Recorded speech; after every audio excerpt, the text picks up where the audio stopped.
오늘 본문 말씀은 마태복음 5장 1절부터 12절까지의 말씀 우리가 함께 읽었습니다. 어쩌면 오늘부터 8주 동안 매주 똑같은 본문을 읽어야 될지도 모릅니다. 오늘 함께 읽은 본문은 예수님께서 제자들에게 하신 말씀인데 8가지 복이 1절부터 12절까지 우리가 함께 읽었지만 3절부터 10절까지 한 절에 한 가지 복씩 8가지 복이 소개되어져 있어서 아마 여러분 한 번쯤은 다 들어보셨을 그런 말씀이죠. 8가지 복의 종류들이 복 있는 사람은 어떤 사람인지, 그리고 그 사람들에게 각각의 복에 맞게 하나님께서 약속하신 축복이 어떤 것들인지 소개하고 있는데요. 행복한 성도, 행복한 가정, 행복한 교회, 올해 하나님께서 우리에게 주신 이 말씀 묵상하면서 오늘부터 8주 동안 시리즈로 각각의 복에 대해서 설교를 준비하고 또 말씀을 묵상하고 전하려고 그렇게 계획하였습니다. 오늘부터 예수님께서 제자들에게 하신 이 말씀이 정말 행복하기 원하고 행복한 가정을 꿈꾸는, 그리고 교회를 세우기 원하는 우리 모두에게 정말 귀하고 실질적으로 우리 삶 속에서 적용할 수 있는 그런 지혜의 말씀이 되기를 원합니다. 오늘은 첫 시간이기 때문에 이 마태복음 8복의 이야기가 소개되고 있는 마태복음 안에 이 말씀의 백그라운드, 배경에 대한 이야기 먼저 말씀드리고, 그 다음에 앞으로 8주 동안 한 가지씩 복을 전하기 전에 사실 한국말 성경으로 번역된 한국말로는 그 구조와 뉘앙스와 느낌을 우리가 다 알 수 없지만 원문으로 살펴보면 이 8가지 복이 각각 뜯어서 매주 하나씩 살펴본다고 온전히 이해할 수 없는 그런 구조들이 있습니다. 그래서 신약학자들 가운데 일부는 마치 건축업자가 잘 짜여진 건축물을 만들듯이 이 8가지 복을 첫 번째부터 8번째까지 스트럭처를 갖춰 놓았기 때문에 한 절 한 절 하나의 복을 보는 것만큼 중요한 것이 전체의 구조를 살피는 것도 중요하다 여겨져서 오늘은 본문의 배경과 두 번째는 이 8복이 어떤 구조로 구성되어져 있는지 말씀드리고, 마지막으로 오늘 설교 제목처럼 심령이 가난한 사람들은 행복하다. 반말처럼 말씀드려서 죄송한데요, 예수님께서 하신 말씀이라 그대로 심령이 가난한 사람들은 행복합니다 이렇게 할까 하다가 그냥 행복하다 이렇게 예수님 음성처럼 들었으면 좋겠다 싶어서 설교 제목도 그렇게 정했는데, 8복 가운데 첫 번째 복에 대한 말씀, 이렇게 3가지 파트로 나눠서 설교를 하려고 합니다. 첫 번째 본문의 배경인데요, 성경이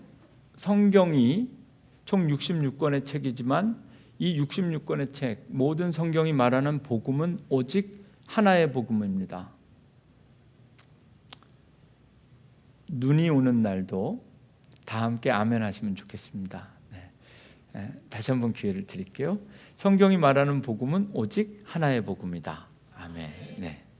예수 그리스도의 복음이고 십자가의 복음이죠. 그런데 하나의 복음을 설명하는 복음서는 신약 성경에 4권이나 있습니다. 그래서 우리는 이 책들을 사복음서 이렇게 부릅니다. 하나의 복음을 복음서마다 특색 있게, 특징 있게 설명하고 있는 것이죠. 그래서 오늘 우리가 읽은 이 8복의 말씀이 소개되어지고 있는 마태복음만이 똑같은 복음이지만 마가복음이나 누가복음이나 요한복음과는 다른 마태복음만이 가지고 있는 특징이 있는데, 그것을 가장 큰 특징으로 간단하게 소개해드리면 유대인의 복음이다 이렇게 소개하고 싶습니다. 오늘 우리가 함께 읽은 이 말씀은 성경 전체에서 마태복음 5장에만 나오는 것이 아니라 누가복음에도 기록되어져 있습니다.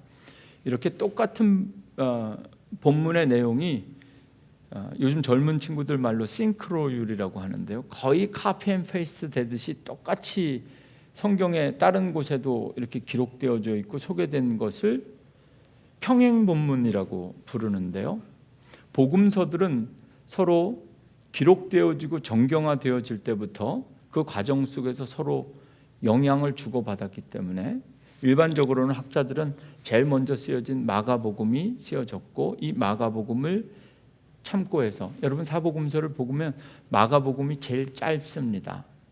그래서 제일 짧은 책이 가장 먼저 쓰여졌을 것이다 이렇게 믿어지는데요, 마가복음을 기존 오리지널 텍스트로 해서 거기에 마태는 마태가 고백하는 신앙 고백을 곁들여서 마태복음을 기록하게 되고, 누가는 누가복음을 기록하게 됩니다. 똑같은 팔복에 대한 이야기를 마태는 마태복음 5장에 기록하면서 마태복음 전체를 쓸 때 늘 염두에 둔 것처럼 유대인들을 염두에 두고 기록하게 됩니다. 이것이 오늘 이 팔복을 읽는데 무슨 연관이 있고 중요하냐면 조금 연관이 있습니다.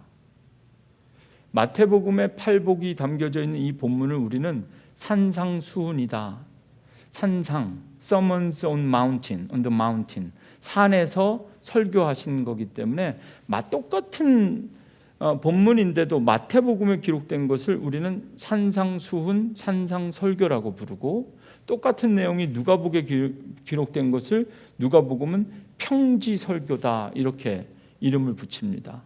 그것이 왜 그러냐면 오늘 우리 집사님께서 말씀을 잘 이렇게 차분하게 봉독해 주셔서 말씀 봉독하는 동안에 제가 참 어제 설교할 때 마지막 설교 준비할 때까지도 수없이 읽었던 본문인데, 우리 또 집사님 목소리를 통해서 들으니까 또 느낌도 새롭게 은혜가 되더라고요. 여러분 어떠셨어요?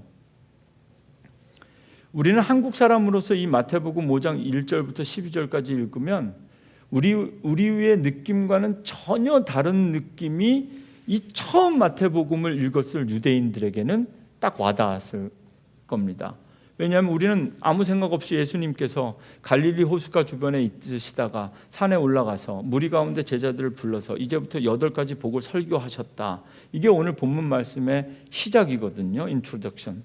그런데 그냥 8가지 복이 이런 게 있나 보다, 우리는 그렇게 들을 수 있는데, 처음 이 마태복음을 들었던 유대인들이 들을 때는 이 이야기를 들으면 자연스럽게 연상되는 사건이 있었을 것이라는 겁니다. 그것이 바로 신의 산 위에서 모세가 하나님 앞에 율법을 받았던 것. 그래서 마태복음은 유대인들을 타겟으로 해서 쓰여졌다는 것은 예수님을 마치 모세처럼 그리고 있습니다. 이것을 모세 유형론이라고 부르는데요, 여러분 오늘 이 생각을 가지고 마태복음을 좀 읽어보면 여러분들도 충분히 느낄 수가 있어요.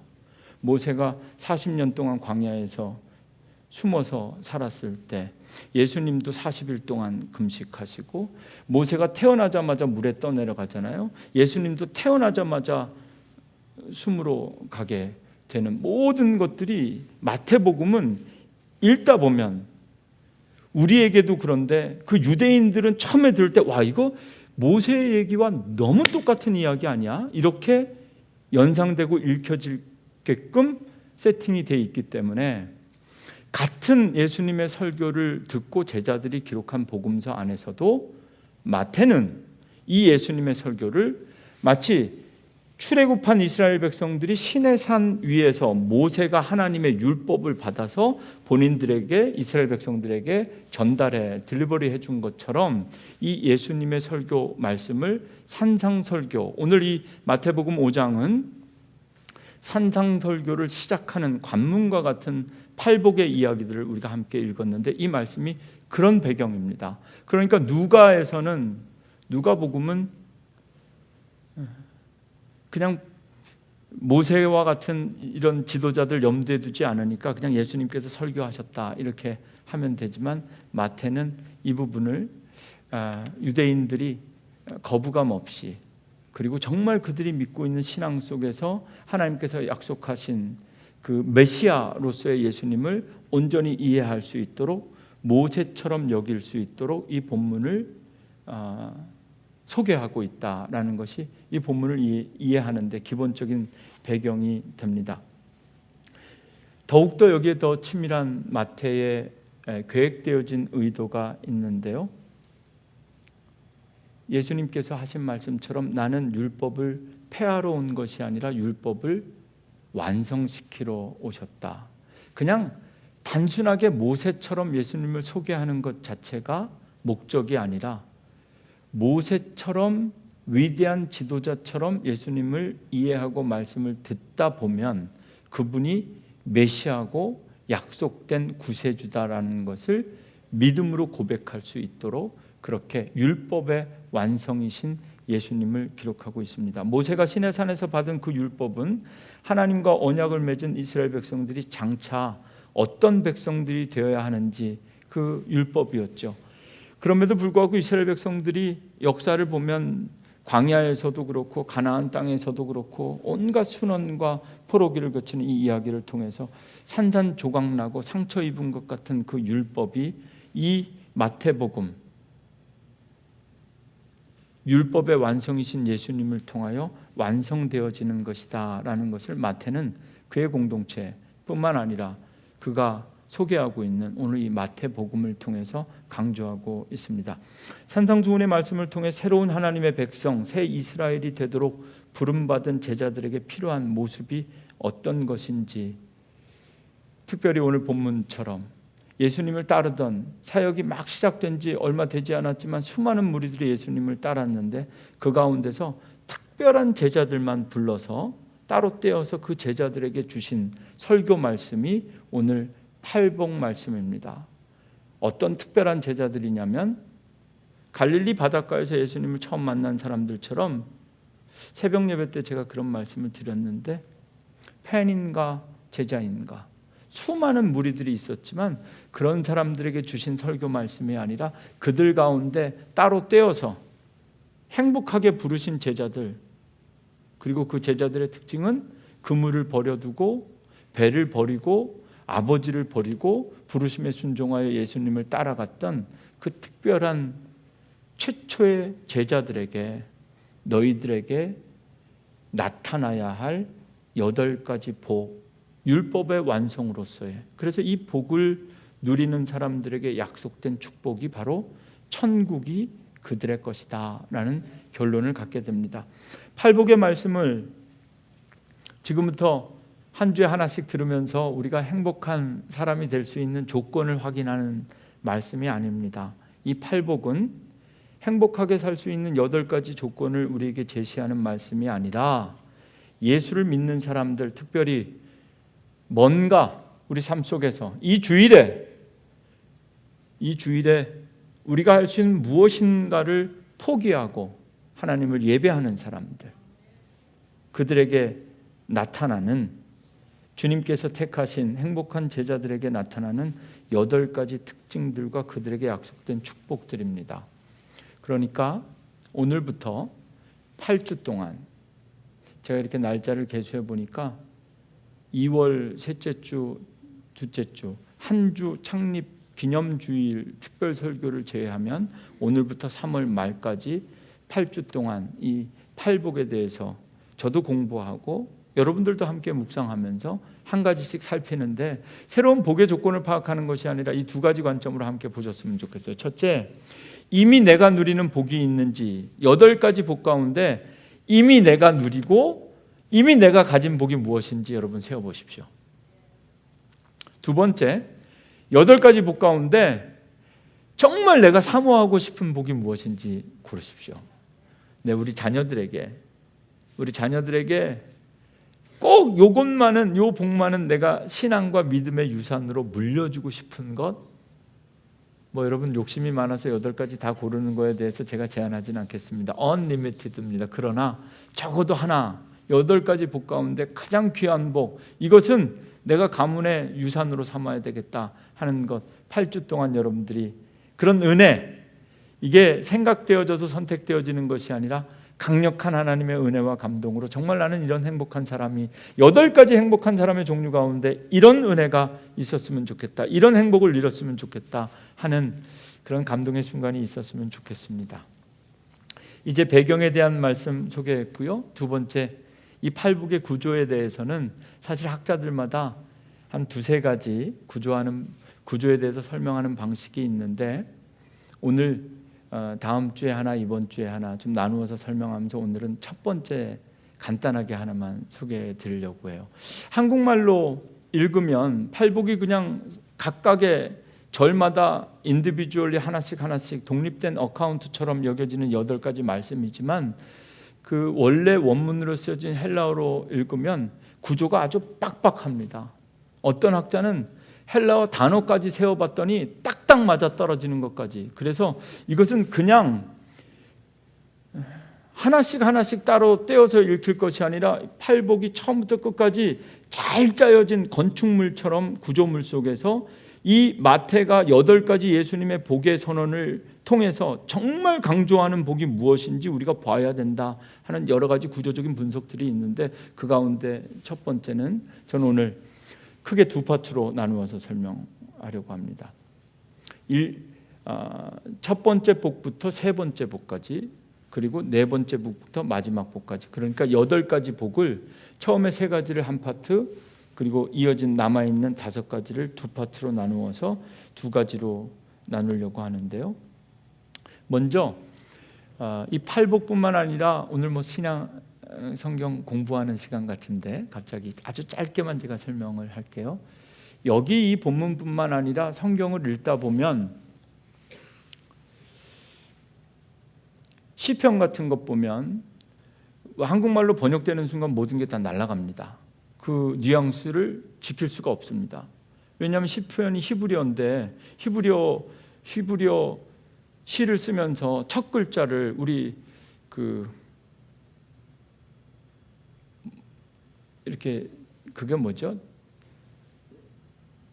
제 이름으로 삼행시 짓듯이 히브리어로 알파벳 A부터 1절, B로 2절 이렇게 씌어진 시들이 있는데 한국말로 번역하면 그 알파벳 순서가 지켜지지 않잖아요. 그러니까 오늘 이 팔복도 원문으로 사실 그런 것까지 내가 한국말로 한국 사람이 사는데 알 필요가 있나 싶겠지만, 원래 이 팔복을 보면 처음에 1절부터 3절까지가 3가지 복인데, 여러분 성경으로 한번 좀 보시면서 이해하시면 좀 더 좋을 것 같은데, 첫 번째가 심령이 가난한 자, 2번째가 애통하는 자, 3번째가 온유한 자잖아요.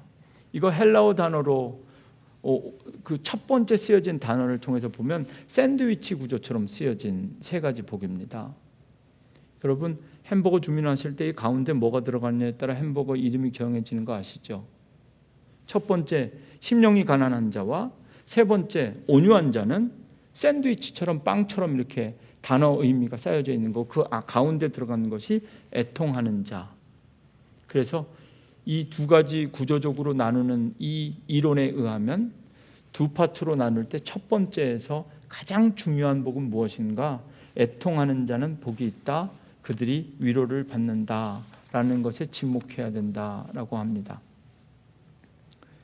이렇게 셋이 한 그룹을 이루며 그 가운데 서로 앞뒤에서 감싸는 가운데가 이 구조적인 문학적인 구조에 있어서 가장 중요한 핵심 메시지가 될 거라는 것은 일반적인 학자들의 이해입니다. 심령이 가난한 자, 그리고 애통하는 자, 온유한 자 가운데 정말 마태복음이 소개하고 있는 이 3가지 복 가운데 가장 우리가 집중해야 될 것은, 물론 한 가지 구조적인 이해이긴 하지만 애통하는 자가 핵심이라는 겁니다.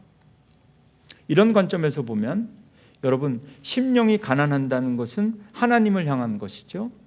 우리는 하나님을 바라보고 하나님 앞에 설 때는 가난한 심령으로 서야 하고, 그리고 우리 가족들이나 이웃들이나 성도들이나 세상 사람들을 바라볼 때는 마지막처럼 온유한 마음으로 세상 사람들을 봐야 되고, 지금 눈물로써 하나님을 바라보며 하나님의 개입과 그리고 온유한 마음으로 이웃을 돌보는 자들이 하나님 앞에 탄식할 수밖에 없는 그 복 있는 사람들에 대한 이야기가 첫 번째 구조입니다.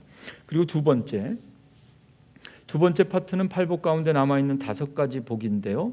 네 번째 복, 의에 줄이고 목마른 것. 그래서 보시면 네 번째 6절 말씀이 의에 줄이고 목마른 자 이렇게 돼 있는데 마지막 10절 말씀도 또 의를 위하여 박해를 받는 자. 이 첫 번째 파트 3가지 복이 그냥 버거라면 이 두 번째 파트는 더블 버거입니다. 그래서 가운데 핵심이 있고 싸는 게 있고 또 싸는 게 있어서 네 번째 복과 마지막 8번째 복이 의에 줄이고 목마른 자는 복이 있다. 6절 말씀이고 10절이 의를 위하여 박해를 받는 자는 복이 있다. 의에 대해서 말씀하면서 감싸고 있고 그 안에 7절 말씀 긍휼히 여기는 자와 그리고 9절 화평하게 하는 자. 한국말로는 전혀 다른 개념인 것 같지만 비슷한 라인에서 같이 감싸고 있으며 8절 마음이 청결한 자는 복이 있다. 이것이 두 번째 파트의 핵심이다. 이렇게 소개하고 있습니다. 이런 구조적인 분석, 다음 주에 또 다른 이 본문을 바라보는 수동적인 의미, 능동적인 의미에서 크게 두 파트로 나눌 수도 있는데요. 나중에 누가복음에서 평행 본문을 보면 누가복음 기자는 마태복음의 8복 가운데 4가지 복만 가져다가 4가지 복을 소개하고 복만 소개하는 것이 아니라 거기에 4가지 저주도 소개함으로써 마태복음과 누가복음의 예수님의 설교를 전하는 방식과 주 메시지가 복음서에 따라 특색 있게 달라지는 것도 우리가 보게 됩니다. 오늘 이 한 가지, 몇 가지 팔복을 설명하는 구조적인 설명 가운데 오늘 제가 기본이 되는 한 가지 소개를 통해서 첫 번째 파트에서 애통하는 자는 복이 있다. 그리고 두 번째 파트에서 마음이 청결한 자는 복이 있다. 8가지 복을 2가지로 줄인다면 아마 이 2가지가 될 것이다 라는 것. 이렇게 각각 따로 한 가지씩 복을 이해하는 것도 필요하지만 이 팔복이 쓰여진 구조를 통해서 전체적으로 팔복이 담고 있는 복 있는 사람들의 정신에 대해서도 우리가 8주 동안 함께 같이 살펴보면서 정리하거나 또 반복하는 그런 은혜가 있었으면 좋겠습니다. 이 이론에서 또 한 가지 하나만 더 잊어버리기 전에 소개하면요. 2가지 파트로 나눠서 샌드위치처럼 덮는데 여러분 팔복 처음부터 끝까지 한번 보십시오. 첫 번째 복과 마지막 복도 하나의 샌드위치로 덮이거든요. 문장 끝나는 종결 문장이 똑같습니다. 심령이 가난한 자는 복이 있나니 결론이 뭐죠? 천국이 그들의 것임이라. 맨 마지막 팔복 의를 위하여 박해를 받는 자는 복이 있나니 뭐로 끝나죠? 천국이 그들의 것입니다. 다행히 이것은 한국말로 번역되면서도 똑같은 문장으로 번역되어서 이렇게 전체가 꼭 양파 껍질 쌓이듯이 딱딱 앞뒤로 의도적으로 맞추어진 구조임을 우리가 눈으로 볼 수 있습니다. 행복한 성도, 행복한 가정, 행복한 교회가 되기 위하여 예수님의 이 팔복은 무엇인가? 결국 복이라는 것은 천국을 누리는 것, 팔복을 통해서 8가지를 감싸고 있는 것, 이 감싸면서 하나님께서 8가지 복을 통해서 약속하신 것은 무엇이냐? 천국이 그들의 것이 되어야 된다. 여러분 신명기 33장 29절 이스라엘이여 너는 행복한 사람이로다. 너같이 구원을 얻은 백성이 누구냐? 올해 우리에게 주신 비전의 말씀을 오늘 우리에게 주신 이 마태복음의 말씀으로 해석하면 천국을 소유한 백성들, 이 땅에 살면서도 천국을 맛보는 사람들, 그 사람들이 바로 행복한 사람들이라는 거죠. 가정사역 세미나 하시는 분들마다 늘 강조하는 것이 있죠. 우리가 이 땅에 살면서도 하나님 나라에서 사는 것처럼 천국을 이 땅에서 미리 맛볼 수 있도록 하나님께서 2가지 만드셨다. 하나는 뭐다? 가정. 또 하나는 뭐다? 교회. 여러분 행복한 성도, 행복한 가정, 행복한 교회가 된다는 것은 이 땅에 살면서도 이 땅에서도 천국을 소유할 수 있는 사람들, 그런 사람들이 바로 행복한 사람들이다. 여러분들이 정말 이 땅에 살면서도 천국의 소망을 잃어버리지 않기를 주님의 이름으로 축원합니다. 여러분들의 가정이 천국 될 수 있기를 주님의 이름으로 축원합니다. 네. 행복한 교회, 오늘도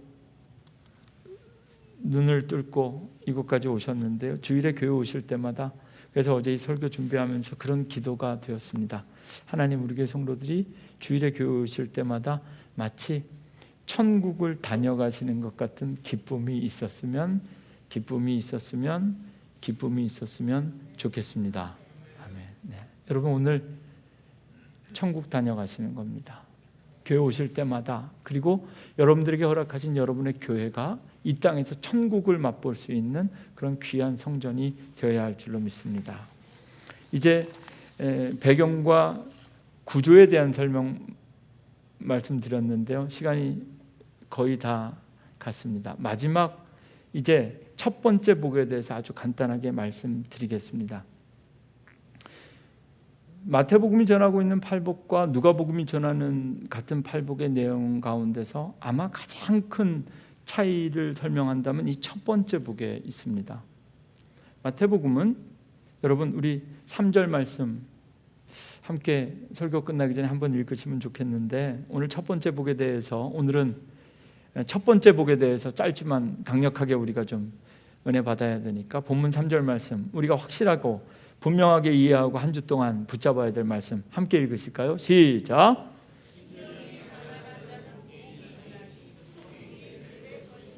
아멘. 심령이 가난한 자는 복이 있나니 천국이 그들의 것이며. 외우실 수 있겠죠? 네. 윷놀이 하면서도 심령이 가난한 자는 복이 있나니 천국이, 이렇게 하면서 오늘 윷놀이 하시면 좋겠어요. 가난한 자로 번역된 단어는 헬라어로 푸토코스인데요. 누가복음에 가서 이 설교를 찾으면 심령이가 사라져 버립니다. 그래서 어떤 학자들은 누가복음을 읽었던 신앙 공동체는 정말 가난한 사람들만 모였나 보다. 가난한 사람들만 모인 곳에서 누가는 예수님의 설교를 전하면서 굳이 심령이를 넣을 필요가 없었겠죠. 정말 찌질이 가난한 사람들은 복이 있습니다 하고 이야기했을 것이다. 그러나 마태 공동체는 유대인들이었기 때문에 누가보다는 조금 더 부유했을 것이다. 그렇다면 청중들을 고려해서 여기에 심령이, 헬라어로는 퓨뉴마, 영어로는 인스피릿이라고 되어 있는 심령이 가난해야 복이 있다는 것을 의도적으로 마태가 넣었을 것이라 주장하는 학자들도 있습니다. 근데 저는 젊었을 때는 저도 참 그럴듯하다, 그럴 수 있다 생각했는데, 목회를 하면 할수록, 그리고 오늘 이 첫 번째 복을 전하면서 저는 정말 중요한 비결이 여기 있다고 생각합니다. 정말 우리가 가난하게 살아야, 부자가 천국 들어가는 것은 낙타가 바늘길을 뚫고 들어가는 것만큼 확률이 되게 낮다라고 복음서는, 말씀은 이야기하고 있는데, 그렇다면 그 누가복음의 기록에 전면으로 도전하면서 우리가 좀 질문을 할 필요가 있을 것 같아요. 그렇다면 가난하기만 하면 무조건 천국 갈 수 있는 것이냐? 여러분 어떻게 생각하세요? 저는 오히려 이것이 부자와 가난함을 나누는 것이 물질이 기준이 될 수도 없고, 또 어떤 분들은 그래요. 사실 그거야말로 아이러니컬하게 누구도 구분할 수 없는 거죠. 얼마를 가져야 부자이냐? 부자와 가난한 자의 기준을 돈의 액수 얼마 이상인지를, 어차피 부자와 가난함은 돈과 상관이 없다라고 설명하는 분들도 있는데, 제가 볼 때는 심령이 가난한 자가 행복한 사람이고, 심령이 가난해야 행복한 삶을 살면서 천국을 누릴 수 있다는 이 팔복이 전하는 첫 번째 복음은 우리 신앙생활에 있어서 생명과 같은 말씀이고, 반드시 우리가 이해해야 되고 이 말씀에 아멘해야 된다. 이게 제 믿음입니다. 여러분, 부자가 천국 가는 것도 많이 힘들 수 있고, 부자가 가진 게 많다 보니까 굳이 천국 가지 않아도 여기가 천국 같은데 뭐 이렇게 생각할 수도 있겠죠. 그렇지만 부자나 가난한 자나 물질로 천국 가는 것 아닙니다. 오늘 이 마태복음이 이야기하는 것은 심령이 가난해야 된다는 것은 무엇인가? 정말 그 마태 공동체 안에 부자들이 있기 때문에 이렇게 마태가 심령이 퓨뉴마를 여기다 넣은 것이 아니라 팔복 가운데 마음이 하나 더 있잖아요. 8절 말씀, 마음이 청결한 자, 똑같은 마음인데 심령, 퓨뉴마라는 특별한 단어를 씀으로써 정말 복 있는 사람은 어떤 사람인가? 그 가운데서 팔복 가운데서도 첫 번째 복으로 마태가 이야기하는 것. 혹시 제가 저의 믿음으로 잘못 전하면 어떡하나 해서 한 주 동안 이 말씀 전하면서 한국과 미국의 유명한 목사님들이 이 팔복을 설명하는 설교들을 참고하여 다 검토해 보았습니다. 많은 목사님들과 학자들이 이야기하는 것은 이 심령이 가난한 것은 겸손을 의미하는 것이다, 이렇게 해석합니다.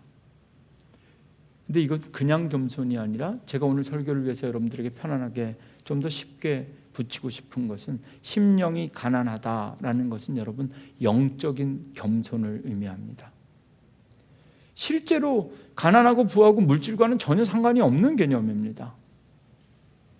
자신의 존재 한계와 불가능을 깨달은 자들은 심령이 가난한 자들이다.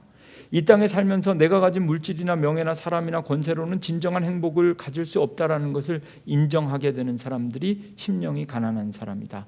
주님께서 말씀하신 심령의 가난함은 인간이 보일 수 있는 도덕적이고 인격적인 겸손을 의미하는 것이 아니라 영적인 것, 내 안의 한계를 인정하는 것, 나는 어차피 연약할 수밖에 없다는 것을 인정하는 것, 그 가운데 터져나오는 비아 네가티바, 자기 부정의 길이 바로 심령이 가난한 자라는 고백이라는 것이다. 심령이 가난은 그냥 겸손한 것이 아니라 영적인 겸손이고 영적인 가난을 의미합니다. 가난을 좋아하거나 일부러 가난을 선택한 사람은 없을 겁니다. 그런 사람은 없지요. 탐욕이나 돈의 위험성을 심각하게 또는 어느 정도 인지하고 경계하는 수준의 그런 사회적인 도덕적이고 윤리적인 고급스러워 보이는 그런 겸손을 의미하는 것도 아닙니다. 심령이 가난하다는 것은 영적으로 겸손하고 가난하여 자신 안에 선한 것이 아무것도 없다. 세 가지 죄인식이 필요합니다. 심령이 가난한 사람은 영적으로 가난하, 영적 충만인과는 다른 관점에서 지금 제가 영적 가난을 설명하고 있다는 것은 아시죠? 심령이 가난한 사람은 나는 죄인이다. 내가 예수를 믿고 복음으로 변화되었지만 여전히 내 안에는 불쑥불쑥 솟아나는 그런 죄의 쓴뿌리가 있다는 것을 심령이 가난한 사람만 고백할 수 있다는 겁니다. 나는 죄인이고 구원받은 사람을 살고 있지만 여전히 죄의 권세 안에 눌린 것 같은 자기의 존재를, 자기 가난한 심령을 고백하고, 그러기 때문에 나는 안 되고 나에겐 예수 그리스도와 복음이 필요하다. 이렇게 심령이 가난한 사람들만 예수 그리스도를 영접할 수 있는 은혜, 그 행복이 바로 천국을 소유할 수 있는 복이다. 이렇게 말씀드리고 싶습니다. 존 웨슬리 목사님께서 이 부분을 가지고 설교하면서 하신 말씀을 소개해 드리려고 합니다. 죄인들이여 일어나십시오. 그대 자신을 알아야 합니다. 그대가 영원한 사망의 형벌을 받게 된 존재임을 자각하고 전능하신 하나님의 손에 온전히 자기를 맡기십시오. 그리고 자신의 힘으로는 스스로를 절대로 구원할 수 없다. 자신의 힘으로는 스스로 아무리 노력해도 도저히 행복할 수 없다는 것을 깨달아야 합니다. 내가 내 힘으로 무엇을 할 수 있다는 헛된 생각을 버리고 부정하고 혐오하십시오. 모든 희망을 그분의 피로 씻김받고 전능하신 분의 영으로 새로워지는 것, 십자가에만 두십시오. 그러면 그대는 비로소 심령이 가난한 자는 복이 있나니 천국이 우리의 것이다 라고 고백하게 될 것입니다. 심령의 가난함으로 주 예수 그리스도를 믿으십시오. 이건 존 웨슬리 목사님 얘기가 아니라 제 얘기입니다. 심령의 가난함으로 주 예수 그리스도를 믿으십시오. 예수를 믿는 순간 당신의 심령에 천국이 임하게 될 것입니다.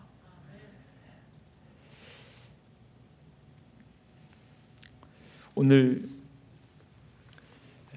오늘부터 시작하는 팔복의 말씀을 함께 읽으면서 정말 행복한 성도, 행복한 가정, 행복한 교회가 되기 위해서 내게 가장 필요한 것이 무엇이고 그리고 이미 내가 누리는 복이 무엇인지 여러분 한 주 한 주 저와 함께 발견하는 그런 큰 은혜가 있기를 주님의 이름으로 축원합니다. 아멘.